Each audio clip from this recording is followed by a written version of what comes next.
주님을 향한 노래 중심 잃은 예배 내려놓고 이제 나 돌아와 주님만 예배해. 오늘 읽은 본문의 말씀 이사야서 12장은 이사야 선지자가 예언을 한 아름다운 성경 구절인데 성경학자들이 이것을 회복의 노래라고 이름을 짓든지 아니면 기쁨의 노래라고 이름을 지었는데 저는 이 이사야서 12장 1절 6절을 감사의 노래라고 이름을 짓고 싶습니다.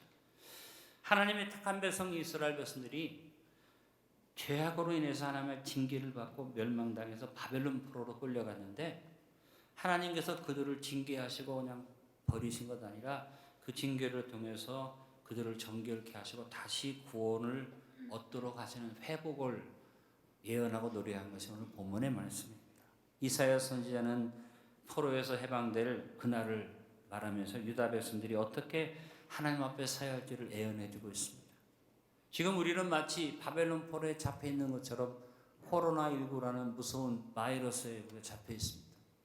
이름 그대로 코로나19입니다. 2019년에 시작된 이 바이러스 질병이 2020년을 마무리하는 12월에도 지금 더 극성을 부리고 있는 상황 속에서 우리는 하나님 앞에 그날의 감사를 기억하고 하나님이 회복해 주시는 그날을 바라보며 기도해야만 할 줄 압니다. 첫 번째, 그날을 바라보며 감사로 기다립시다. 오늘 1절에 이사야 선지자가 분명히 말합니다. 그날에 내가 말하기를 여호와여 주께서 이렇게 말하고 있죠. 여기에 그날은 어떤 날입니까? 하나님의 은혜로 포로에서 회복되는 날을 말합니다. 하나님이 불의를 미워하시기 때문에 죄에 대해서 분노하셨지만 그것은 그 백성을 멸절시키고 도말시키는 것이 아니었습니다. 하나님께서는 그 백성에게 불의를 떼어내고 회복시키기 위해서 바벨론에 끌려가게 했던 것입니다. 하나님은 이사야 선지자를 통해서 말씀하십니다. 진노 가운데서도 너희들이 회복될 수 있다는 소망을 약속하시고 예언하게 하셨습니다.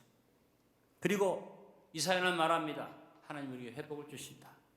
우리에게 분명히 응답을 주시고 우리를 새롭게 하시는 그날에 이렇게 노래하고 이렇게 하나님을 찬양하고 이렇게 하나님을 전하는 그런 백성이 되자는 그런 내용의 예언을 오늘 하고 있습니다.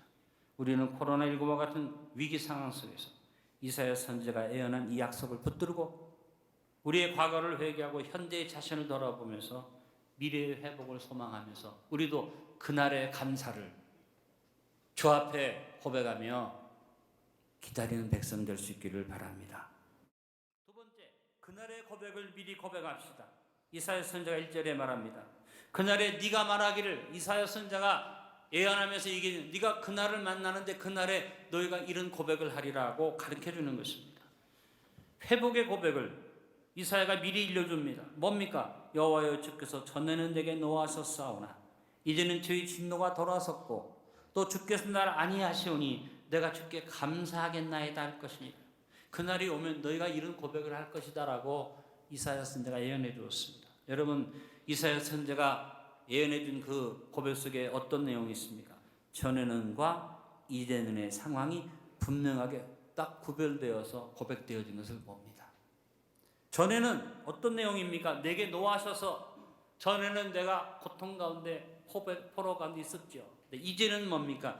주의 진노가 돌아섰기 때문에 이제는 내가 주님 은혜 속에서 주님 회복 속에서 있는데 전에는과 이제는이 분명한 사람은 주님의 안위하심이 임하기 때문에 내가 주께 감사하겠나이다. 이런 고백을 할 수 있다고 이사야가 알려준 겁니다. 여러분, 이 고백 속에서 이사야가 우리에게 강조하는 게 뭡니까? 전에는과 이제는이 뚜렷이 나타나기 위해서는 회개가 있어야 한다는 것. 회개가 없는 사람한테는 전에는도 없고 이제는도 없어요. 왜? 여러분, 회개가 뭡니까? 회개는 내 과거를 인정하는 것입니다. 회개는 내 존재를 인정하는 것입니다. 회개는 바로 나를 인정하는 것이 회개입니다. 왜? 내가 걸어온 걸음에 대해서 정직하게 회개하고 인정하는 거죠. 근데 회개가 없는 사람, 나는 죄진 거 없어, 나는 회개할 거 없어 이런 사람은 자기 삶의 과거를 부인하는 거고 따르고 보면 자기 존재 자체를 부인하는 겁니다. 그래서 회개가 없는 사람은 복을 받을 수가 없습니다. 저하고 여러분이 전에는 돌아보면서 진노하신 하나님 앞에 회개하면 이제는 주님이 주신 진노가 회복되어지면서 어떤 일이 벌어집니까? 미래를 위한 그릇이 준비되어집니다. 회개하는 사람에게 미래를 향한 그릇이 준비되어집니다. 회개하면 나를 인정하는 게 됩니다. 회개하면 내가 주님 안에 있음을 인정하는 게 되는 것입니다. 사랑하는 성도 여러분, 우리의 삶 속에서 언제나 반구저기하며 삽시다. 2019년을 시작하면서 사자성어로 반구저기를 제시해드렸습니다. 되돌릴 반 구할 구 분명할 저 자기기. 무슨 의미입니까? 어떤 일이 잘못되었을 때, 고난이 올 때, 힘든 일이 올 때 남을 탓하지 않고 잘못을 내 자신에게서 찾는다는 회개의 고백입니다. 순수한 우리말로 고백해 보면 무슨 뜻이냐? 따라합니다. 다 내 탓입니다. 전에는 진노 가운데 있었는데 다 내 탓입니다라고 고백하는 사람에게 이제는 주의 진노가 돌이켜져서 어떻게 내 삶에 내 탓입니다 고백하는 사람은 주님이 아니하시고 나를 돌보시기 때문에 그 사람의 입에는 고백이 나온다. 내가 감사할 것입니다. 여러분, 코로나19의 위기 속에서 무엇보다 내 탓입니다라는 회개의 자세로 남을 탓하지 말고 우리 스스로를 잘 다스리며 따라합니다. 나부터, 적은 것부터, 지금부터 회개하는 아름다운 성도가 됩시다. 그래서 우리가 먼저 선고백을 하자. 아직 이루어지지 않았지만 이사야가 선고백을 가르쳐 주었어요. 여호와여, 주께서 전에는 내게 노하셨지만 이제는 주의 진노가 돌아섰고 또 주께서 날 안위하시오니 내가 주께 감사하겠나이다. 그래서 우리는 그날의 감사의 고백이 우리 입술에 살아있기를 바랍니다. 세 번째, 그날의 하나님을 미리 바라봅시다. 하나님이 그날의 하나님이 따로 있고 과거의 하나님이 따로 있는가요? 그런 의미는 아니죠. 근데 이사야 고백 속에 보니까 과거의 하나님이 어떤 진노하시는 하나님, 그 백성을 향해서 징계하시는 하나님이잖아요. 근데 이사야는 그 하나님을 보지 않고 뭘 봅니까? 그날의 하나님, 용서하시는 하나님, 은혜를 베푸시는 하나님. 그러면서 그가 오늘 말씀을 전하면서 하나님을 어떻게 부릅니까? 여호와여 주께서, 여호와 주께서 이렇게 부릅니다. 이 말은 이사야의 아주 특징적인 고백입니다. 히브리 말로 야훼라는 말입니다. 주 여호와 주 하나님이 유일하시고 그 거룩한 이름을 계속 반복하면서 유일하신 주인 되신 하나님을 고백하는 것이 주 여호와입니다. 야훼입니다. 오직 하나님만 붙들고 살아야 하는 이스라엘 백성들이 위기를 만나니까 위기 앞에서 어떤 일을 합니까? 애굽을 의지하고 바벨론을 의지하고 하나님을 의지하지 않았기에 하나님이 진노하셔서 그들을 바벨론 포로로 잡혀가게 하십니다. 이 혹독한 시련의 기간을 건너가면서 이스라엘 백성들이 회복하는 게 뭡니까? 여호와 하나님, 그분은 나의 주인이시다. 야훼를 회복하게 하셔서 오늘 이사야가 그 고백을 하는 겁니다. 여러분, 저하고 여러분의 입에도 야훼가 회복되어지기를 바랍니다. 우리 하나님은 여호와 한 분이십니다. 그 하나님은 바로 나의 주인이십니다. 왕이신 나의 하나님, 하나님이 나의 왕으로, 야훼가 나의 주인으로 자리 잡히는 그런 삶이 되어질 수 있기를 간절히 바랍니다. 말과 생각만 하나님이 나의 구원 되심을 고백하는 성도가 아니라 내 삶의 여러 가지 고난과 역경을 통해서 절실하게 느끼고 하나님 앞에 실제적으로 고백할 수 있는 저와 여러분 되어지기를 바랍니다. 막막한 절벽 앞에 서 있다고 느끼는 그때 야훼 하나님, 나의 주 여호와여 하나님을 향하여 고백하면 그날의 하나님이 어떻게 우리를 안으사 절벽을 넘어 안전한 곳에 앉게 하시고 우리 삶 속에 길을 열어주십니다. 우리 여호와 하나님은 어떤 분입니까? 지금 여기에 계시면서 우리 하나님은 길을 만드시는 분이요, 우리 하나님은 기적을 행하시는 분이요, 우리 하나님은 언약을 이루시는 분이요, 우리 하나님은 어둠 속에 빛이 되시는 그런 하나님이심을 우리는 고백하며 찬양하며 주 앞에 서 있지 않습니까? 오늘 2절에 이사야가 뭐라고 말합니까? 보라, 하나님은 나의 구원이시라. 그날의 하나님이에요. 지금의 하나님이 아니고 지금 징계하는 그 하나님이라 그날에 나의 구원이신 하나님, 내가 신뢰하고 두려움이 없으리니 주 여호와는 나의 힘이시며 나의 노래시며 나의 구원이십니다. 여러분, 이사야 고백이 얼마나 기가 막히고 멋집니까? 여호와는 나의 구원이시라 말한 다음에 그는 말합니다.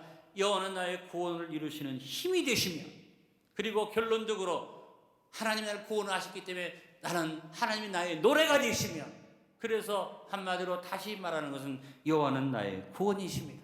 오늘 저와 여러분의 고백, 그 고백이 하나님 향한 고백이 그날의 하나님을 노래하는 고백 될 수 있기를 바랍니다. 한번 따라합니다. 여호와는, 주 여호와는, 야외는 나의 힘이요 나의 노래이시며 나의 구원이십니다.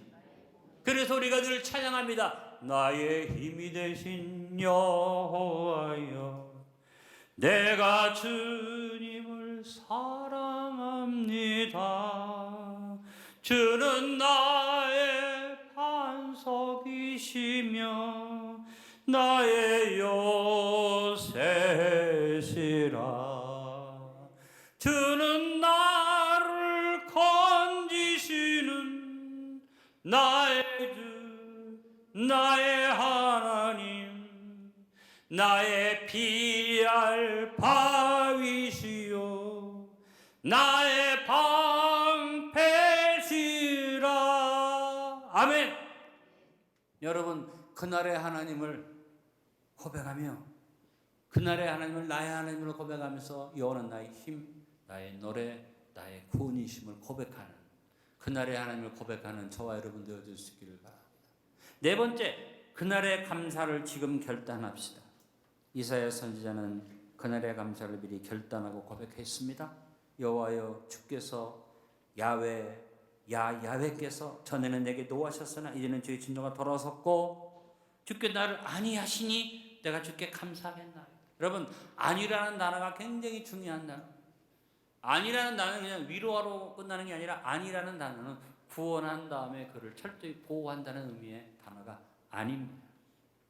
사실은 안위한다는 이 말의 의미를 가진 사람의 구약의 누굽니까? 노아죠. 노아가 여호와께서 우리를 안위하신다라는 의미를 가진 이름이 노아인데, 노아의 이름에 대해서 구체적으로 설명을 하고 그 노아의 이름을 얘기한 것은 창세기 5장 29절에 나와 있는 것을 봅니다.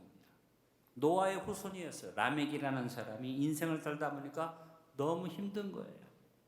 너무 고통스러운 거예요. 수고해야 되고 땀 흘려야 되고, 그래서 그가 탄식하다가 아들을 낳은 다음에 말하기를 노아라, 아들 이름을 노아라 지었어요. 창세기 5장 29절에 그가 이렇게 말합니다. 이름을 노아라 하여 이르되 여호와께서 땅을 저주하심으로 수고롭게 일하는 우리를 이 아들이 안위하리라 하였더라. 노아의 후손 라멕이 얼마나 인생이 고통스러웠던지, 하나님이 자기를 향해서 진노하신 이 땅에 여러 가지 가시와 엉겅퀴를 보면서 나를 안위하시는 아들을 주셨다고 노아라는 이름을 지었다는 거죠. 여러분, 이 이름의 의미를 이사야가 말합니다. 우리가 힘들게 산다, 우리가 고통 가운데 바벨론 포로에 잡혀 있는데 하나님이 우리를 안위하시는 날, 그날이 온다. 그러니 감사할 수밖에 없다고 고백하자고 그랬어요. 사랑하는 성도들이여, 우리의 삶 속에 안위함을 생각해 볼 때 그 안위가 누구로부터 옵니까? 구약에는 노아의 방주를 생각했겠지. 그래서 라멕이 노아라는 이름을 자기 아들한테 또 줬지만, 신약에서는 우리를 안위하시는 하나님의 역사가 누굽니까? 예수님이십니다. 예수님이 오셔서 마태복음 11장 28절에서 안위함에 대한 말씀을 주셨어요. 수고하고 무거운 짐진 자들아 다 내게로 오라, 다 내게로 오라. 내가 너희를 쉬게 하리라. 내가 너희를 쉬게 하리라. 여러분, 행복하게 잘 사시지만, 저도 목사로서 행복하게 잘 살고 있습니다만, 인생을 돌아보니까 참 힘들더라고요. 자식 노릇하기가 힘들었고요. 이제 결혼하니까 남편 노릇하기가 쉽지가 않아요. 그리고 이제 아버지가 된다면 아버지 노릇하기가 참 쉬운 게 아니에요. 그걸 떠나서 사람 노릇하는 게 쉬운 게 아니에요. 제가 목회하고 바쁘면서 제 주변에 형님도 있고 또 뭐 가족들도 있고 친척들도 있는데 너무 부끄러운 면들이 있는 게 뭐냐면 내가 찾아봐야 할 분들이 있어요. 고마워해야 할 분들. 어떤 분은 저를 그리워하는 분도 있어요. 근데 시간이 안 돼요. 그래서 늘 마음속에 이 사람의 도리를 못하고 사네. 인생이 참 수고로운 것 같아요. 지금 우리 손녀딸이 저희 집에 와 있습니다. 지우가 와요. 너무 이쁘죠? 너무 사랑스럽습니다. 그냥 보기만 해도 좋아요. 제 아내가 우리 지우 때문에 어쩔 줄을 모릅니다. 이뻐서. 근데 저녁에 잘 때는 저보고 그래요. 여보 너무 힘들어. 그냥 당신하고 나하고 둘이 있을 때가 참 좋았던 것 같아요. 지우가 오니까 내가 너무 힘들어. 우선 전 녀석을 뭘 먹여야 할까? 그 끼니 때마다 걱정하게 되고 그다음에 아이를 돌보는 일이 쉬운 일은 아니야. 그래서 제가 마음속에 생각했습니다. 그래, 쉬운 게 없지. 쉬운 게 없어. 여러분 인생이 참 수고롭습니다. 그런데 이사야가 말합니다. 수고로운 인생, 포로에 잡혀가 있는 인생, 좋은 일이든 나쁜 일이든 수고해야만 되는 우리 인생 속에 하나님의 안위하심이 있다. 하나님이 우리에게 구원 주시고 우리를 편안히 쉬게 하시니 그러니까 안위하시는 하나님 앞에 큰 소리로 고백하면 내가 주께 감사하겠나이다. 여러분 그날의 감사를 우리 늘 고백하며 삽시다. 내가 주께 감사하겠나이다. 내가 주께 감사하겠나이다. 여러분 산다는 것이 쉬운 게 아닌데 하나님의 안위가 있다는 사실은 얼마나 감사한 일입니까? 이 세상 사람은 산다는 것이 수고로운데 안위함이 없기 때문에 가끔 가다 보면 우리가 깜짝 놀랄 일이 있잖아요. 최고의 권세를 가진 사람이, 최고의 인기를 가진 사람이, 이 세상의 모든 부여, 대한민국의 부여를 다 거머쥐었다고 생각하는 사람이 자살을 해요. 이해가 안 되는 거예요. 그런데 그때 깨닫는 게 있습니다. 그래, 저 인생은 안위가 없구나. 그래서 어떻게 해요? 그냥 조금 어렵고 힘들어서 견디면서 죽었구나. 저 사람만인가? 하나님을 알지 못하고 하나님의 위로하심을 알지 못하는 모든 인생이 다 저렇게 힘든데, 근데 우리에게는 주께서 나를 안위하시노니 내가 주께 감사하겠나이다. 그날의 고백이 있다는 것이죠. 여러분 그날의 이 고백을 가지고 선고백하면서 믿음으로 승리합시다. 다섯째, 그날의 구원의 우물을 지금 길어 올립시다. 이사야 선지자가 1절에 하나님 앞에 선고백을 가르쳐주고 이들의 여호와 하나님은 나의 힘이요 나의 구원이라고 말한 다음에 3절에서 뭘 가르칩니까? 실제적인 하나님의 안위하시는 역사를, 실제적으로 백성이 누리게 될 기쁨을 예언합니다. 그러므로 너희가 기쁨으로 구원의 우물들에서 물을 기르리로다. 이사야가 이렇게 예언하는 이 얘기 속에 기쁨으로 구원의 우물들에서 물을 기른다는 이 얘기가 무슨 얘기입니까? 이스라엘들이 광야를 지나갈 때 목말랐습니다. 그들이 목말라서 물이 없어서 고통을 당하고 끝난 게 아니라 그냥 그 속에서 불평하고 원망했어요. 그때 하나님이 야훼 하나님이 모세에게 명령하십니다. 출애굽기 17장 6절에 보니까 내가 호렙산에 있는 그 반석이 거기서 내 앞에 서리니 너는 그 반석을 치라. 그것에서 물이 나오리니 백성이 마시리라. 모세가 이스라엘 장로들의 목전에서 그대로 행하니라. 하나님이 명령하신 대로 모세가 행했어요. 그 행한 결과에 대한 이야기가 민수기 20장 8절로 11절에 나오죠. 지팡이를 가지고 내 형 아론과 함께 회중을 모으고 그들의 목전에서 너는 반석에 명령에 물을 내라 하라. 내가 그 반석에 물을 내게 하여 회중과 그들의 짐승이 마시게 할지니라. 모세가 그 명령대로 여호와 앞에서 지팡이를 잡으니라. 모세와 아론이 회중을 그 반석 앞에 모으고 모세가 그들이 이르되 반야간 너희여 들으라. 우리가 너희를 위하여 이 반석에서 물을 내려 하고 모세가 그의 손을 들어 그의 지팡이로 반석을 2번 치니 물이 많이 솟아나므로 회중과 그들의 짐승이 마시니라.